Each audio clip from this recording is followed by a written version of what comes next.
Que se passera-t-il quand les nations diront « paix et sécurité » ? Introduction. Le lieu, c'est Jérusalem, où les nations seront en guerre avec Jérusalem pendant 1260 jours.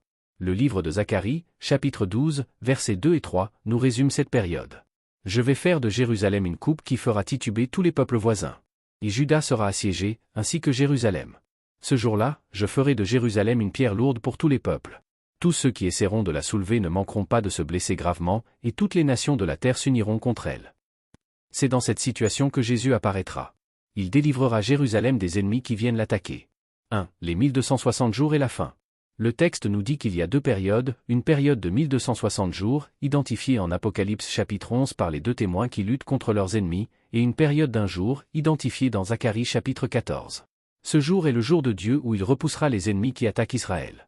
Il est évident que c'est à la fin de cette période de 1260 jours que les nations parleront de paix et de sécurité. Le chapitre 11 de l'Apocalypse nous montre que les deux témoins vont être tués par la bête et être ressuscités. Je vous invite à lire ce passage pour comprendre le fil de la discussion. La paix et la sécurité prononcées par les nations seront donc un signe que les deux témoins doivent mourir. La destruction viendra sur eux. 2. Toutes les nations viendront contre Jérusalem. Zacharie au chapitre 14, verset 1, nous dit que Jérusalem sera prise. Cet événement se situe après la paix et la sécurité prononcées par les nations, vu que la destruction va venir sur eux. Quand il dit « toutes les nations », il s'agit des nations qui sont autour de Jérusalem. Par ces précisions que nous donne la Bible, nous pouvons comprendre la situation. Dans ce cadre, l'actualité nous aide bien à comprendre comment les événements se déroulent.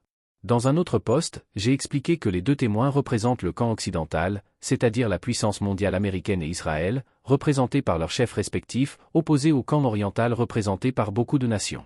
3. Une situation de guerre pendant 3 ans et demi. La Bible nous dit que 42 mois ont été donnés aux nations.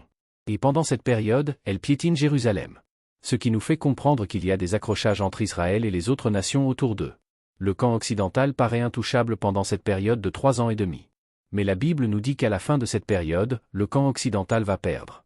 Cette période de 42 mois est un signe pour nous indiquer la venue de Jésus.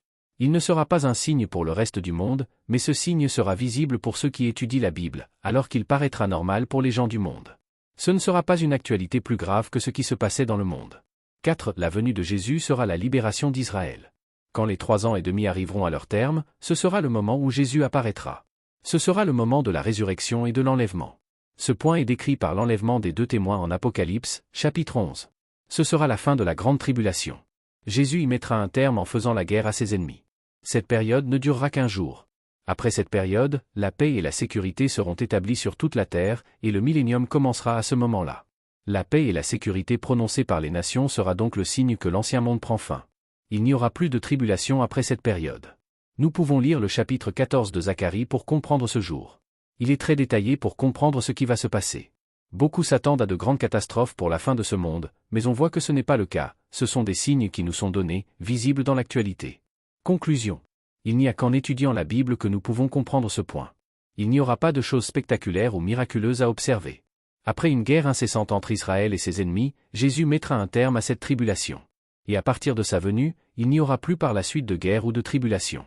Le point clé pour toutes ces choses, c'est le fait que les nations parlent de paix et de sécurité. Il faut bien comprendre qu'à chaque guerre les nations parlent de paix, de sécurité. Mais ici, il nous est montré que c'est dans un cadre très particulier. Et ces choses nous sont montrées pour que notre foi soit affermie dans la vérité.